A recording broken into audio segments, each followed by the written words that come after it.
अप्रैल के महीने में अगर कोई फ्लावरिंग प्लांट लगाना चाहते हैं तो आप अपने गार्डन में गुड़हल का प्लांट लगा सकते हैं। गुड़हल में आपको इस टाइम पर नर्सरी में बहुत सारी वैरायटी देखने को मिलेंगी। ये जो सामने रखा हुआ गुड़हल का प्लांट देख रहे हैं, ये हाइब्रिड वैरायटी का गुड़हल का प्लांट है जो कि 3 शेड में आता है। नर्सरी में जाएंगे तो इससे भी बड़े बड़े साइज के आपको जंबो साइज के और वेरीगेटेड टाइप के प्लांट भी मिल जाएंगे।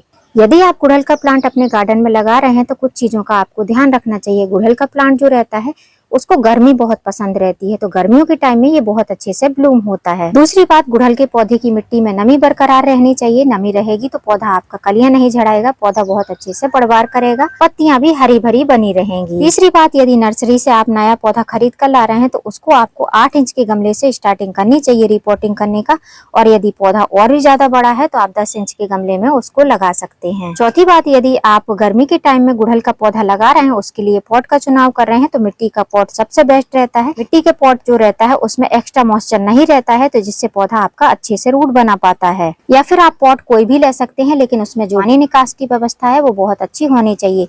एक्स्ट्रा वाटर पौधे में नहीं रुकना चाहिए। स्पेशली अगर आप प्लास्टिक के पॉट में लगा रहे हैं तो प्लास्टिक के पॉट गर्मी के टाइम में गर्म हो जाते हैं, जिसकी वजह से अगर एक्स्ट्रा मॉइस्चर रहेगा तो पानी में उबाल होगा और जिससे कि रूट आपकी जल जाएंगी। यदि पहले से गुड़हल का पौधा आपके गार्डन में लगा हुआ है तो अभी भी उसकी आप छोटी छोटी सी प्रूनिंग कर सकते हैं। हार्ड प्रूनिंग नहीं करना है, सेमी वुड प्रूनिंग करनी है। पौधे में फूल और कलियां बनने के बाद में जो स्टेम छोड़ दी जाती है, इन स्टेम को आपको नहीं छोड़ना चाहिए। पौधा अच्छे से बढ़वार नहीं कर पाता है और जो आगे की कलियां रहती हैं वो बहुत अच्छे से बढ़ नहीं पाती हैं। यदि एक पौधे से बहुत सारे पौधे बनाना चाहते हैं तो इस टाइम पर भी आप अपने गार्डन में गुड़हल के पौधे की कटिंग ग्रो कर सकते हैं। गुड़हल के पौधे की कटिंग लगाने के लिए अगर आप चाहते हैं कि जल्दी से कटिंग तैयार हो जाए तो जो ऊपर की टिप की ब्रांच रहती है, जो सॉफ्ट ब्रांच रहती है, इनको आप 3 से 4 नोड एरिया के नीचे से कट कर लीजिए। 2 नोड एरिया मिट्टी में दबा दीजिए, बाकी के ऊपर रहने दीजिए। आपकी कटिंग बहुत आसानी से तैयार हो जाएगी। अगर आप गुड़हल के पौधे की कटिंग लगाना चाहते हैं तो आपको सैंड और सॉइल के मिक्स में और थोड़ी सी कोकोपीट मिलाकर आपको इसकी कटिंग लगानी चाहिए। गुड़हल के पौधे की कटिंग लगाने के बाद में गमले को आपको थोड़े से शेड में रखना है या किसी गमले की मिट्टी में रख देना है, जिससे कि उसमें मॉइस्चर मेंटेन रहे तो कटिंग आसानी से रूट बना पाएंगी। ये जो मेरा पौधा देख रहे हैं आप, ये कटिंग से तैयार पौधा है जिसको मैंने बारिश के टाइम में कटिंग से रेडी किया था। जो पौधे कटिंग से तैयार रहते हैं वो बहुत ही ज्यादा हार्डी रहते हैं और बहुत आसानी से आपके गार्डन में सारे मौसम चल जाते हैं और उनमें काफी ज्यादा ब्लूम भी होती है। यदि गुड़हल के पौधे की पत्तियां पीली हो रही तो पानी की मात्रा थोड़ी सी कम कर दीजिए। पानी थोड़ा सा कम रहेगा तो पौधा आपका हेल्दी हो जाएगा। और उसके बाद भी अगर पत्तियां पीली होना बंद नहीं हो रही हैं तो एप्सम सॉल्ट का स्प्रे करिए। 1 लीटर पानी में ½ टेबल स्पून यूज करना है। शाम के टाइम यूज करेंगे। पत्तियों पर भी स्प्रे कर सकते हैं